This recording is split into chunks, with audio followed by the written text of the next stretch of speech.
What's up, troopers? Welcome to the Trooper Transmission. This is CT-3939, and today we're going to be breaking down the backstory of Clone Commander Bacara.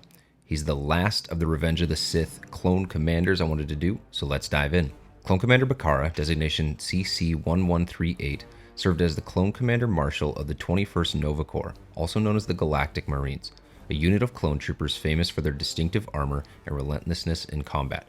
Bacara served as second in command to Jedi General Ki-Adi-Mundi throughout the Clone Wars. CC-1138 was born and raised on the planet Kamino as a clone of the bounty hunter Jango Fett. There he trained with an ex-Journeyman Protector. For reference, Journeyman Protectors, also known as Protectors of Concord Dawn, were a militia of Mandalorian lawmen. Following the training, he achieved the rank of Clone Marshal Commander. He then received training from Advanced Recon Commandos and chose the name Bacara.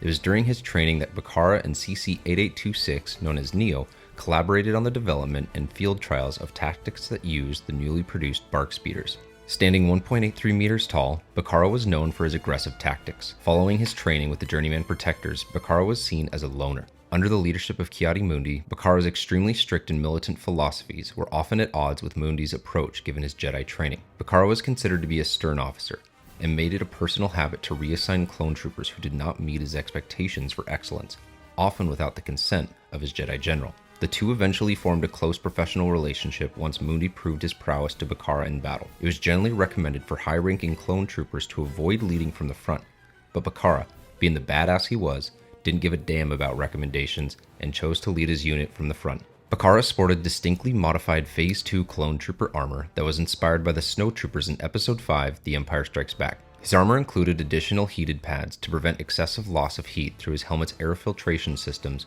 when used in low temperatures and high winds.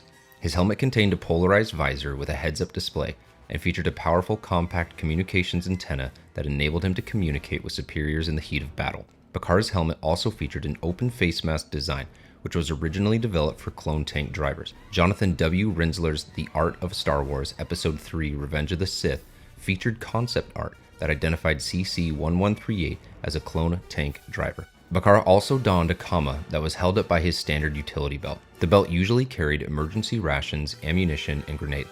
Bacara also added a pauldron on his right shoulder that was customized to the maroon coloring of the 21st Nova Corps. Unlike other clone commanders who favored DC-17 hand blasters, Bacara preferred to utilize the DC-15A blaster rifle, the standard weapon of clone troopers which he fully trusted. Bacara and his Galactic Marines played important roles throughout the Clone Wars, and were often asked to handle tough missions, due to their relentlessness in combat and expectations of excellence. When Supreme Commander of the Droid Army General Grievous initiated a large-scale offensive instigating the Outer Rim sieges, Bacara and Mundi were among the first to answer the call. He was also an inspiring figure. During the late portion of the Clone Wars, the Grand Army of the Republic depicted Bacara on a propaganda poster to buy Republic war bonds. Bacara would spend a considerable amount of time on Megiddo, the stronghold of the banking clan. The Megiddo campaign proved to be an endless one. Several months after the Third Battle of Megiddo, Mundi, Bacara, and the 21st Nova Corps were dispatched to confront the Separatists once again and participated in the Fourth Battle of Megiddo. This time, Bacara and his clone troopers brought the support of UT-ATs to battle against Separatist Octuptara Tri-Droids and B-2 series super battle droids on the bridges of the planet, with Mundi and Bacara leading in the vanguard, which is where we see them in live action. CC-1138 made his first canonical appearance in the 2005 film Star Wars, Episode 3 Revenge of the Sith. While fighting on a bridge in Megiddo with his Jedi General Ki-Adi-Mundi, he received Order 66 directly from Supreme Chancellor Palpatine. Though Bacara experienced momentary disbelief at the order to kill Mundi, he circled around with his Galactic Marines carrying out the command to the utter shock of the Jedi. It was annotated in the screenplay of Episode 3 that Bacara's designation 1138 was a reference to George Lucas's first film THX 1138. The illustrated screenplay also called out lines for Bacara to have during Order 66. These were, "Yes, sir," and "It will be done, my lord," but ultimately those lines were cut. If you're like me, you probably want to know where you can get some Commander Bacara collectibles. I've linked down to those in the description.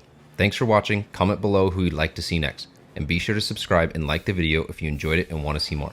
This is CT-3939 signing out. I'll catch you on the next Trooper Transmission.